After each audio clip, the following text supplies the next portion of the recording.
भगवान ने आदमी और महिला इन दोनों के एक अलग जिम्मेदारियां तय की हुई है, तो हमको इस प्रकृति को आगे ले जाना है। अगर हम हर चीज में सोचेंगे महिलाएं कि नहीं हमको आदमी की बराबरी करनी है, तो फिर कहाँ जाएगा ये समाज।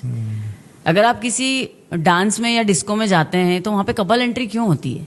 क्योंकि अगर महिला एक आदमी के साथ रहेगी तो वहां पे नॉनसेंस होने के चांसेस नहीं है। अगर महिला ही नॉनसेंस करने लगेगी तो फिर ये समाज कैसे चलेगा, संस्कृति राष्ट्र कैसे बचेगा? फिर तो सब कुछ खत्म है।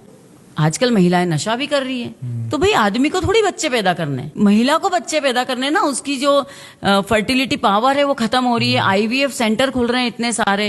तो आप नशा कर रही हो, सिगरेट पी रही हो कम एज से, तो आप क्या कर रहे हो? बाद में आप अपने शरीर के साथ खिलवाड़ करके और फिर ये सेंटर में वो सेंटर में बच्चे डिफेक्टिव पैदा हो रहे हैं, क्योंकि आपने अपने शरीर की वाट लगा ली पहले ही। आदमियों से बराबरी कब तक करनी है?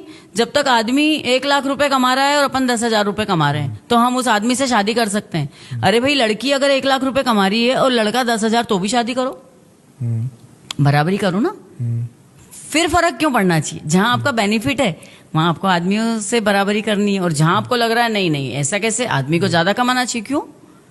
अब जैसे एक कार्यक्रम में थे हम लोग, तो एक प्रोफेसर साहब कहीं से बड़े खड़े होके बोले, मेरी बेटी भी 1 लाख रुपए कमाती है और मेरा दामाद भी 1 लाख रुपए महीने कमाता है, पर मेरी बेटी रोटी बनाती है, मेरा दामाद रोटी नहीं बनाता है। कल को आप बोलोगे कि दोनों एक जितना कमाते हैं, मेरा दामाद प्रेग्नेंट होएगा, बेटी नहीं होएगी। अब परिवार के लिए अगर हम रोटी बना रहे हैं तो ये हम प्रेम से बना रहे हैं। हम कोई बराबरी या प्रतियोगिता नहीं चलती। परिवार क्यों होता है?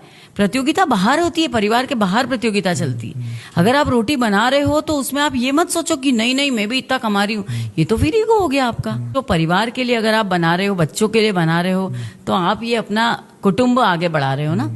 ये सब चीजें अगर पीछे से बैकग्राउंड से पेरेंट्स ही ये गलत सीख देने लगेंगे कि हाँ हाँ तू तो सही कर रही है, शादी मत करो बच्चे की। क्या है, 1 लाख रुपए महीना कमा रही है ना आपकी लड़की, रह लेगी आराम से, मत करो शादी। क्योंकि हम जब शादी करते तो आपस में एक दूसरे को कितनी बार कॉम्प्रोमाइज करना पड़ता है, समझना पड़ता है। पर अगर आप ऐसे अपने विद्रोही विचार रहेंगे, और अच्छा है पति भी खिलाते हैं बना के, हमारे पति भी खिलाते हैं, चाय बनाते हैं सुबह उठ के, रोज मेरे हस्बैंड मेरे लिए चाय बनाते हैं। तो ये सब चीजें प्रेम से होती है। ऐसा थोड़ी होता है कि नहीं मैंने ये करा है तो आपको भी ये करना ही पड़ेगा। और हस्बैंड से भी मैं यही बोलूंगी कि अगर वाइफ की तबीयत खराब है या कुछ काम है, तो आप लोग भी उसमें कॉम्प्रोमाइज कीजिए, आप लोग भी उनकी हेल्प कीजिए। ऐसा नहीं है, पर ये कोई बाउंडेशन नहीं होनी चाहिए। किसी भी रिश्ते में अगर बाउंडेशन और कोई कंडीशन हो गई, फिर नहीं चल सकता वो रिश्ता।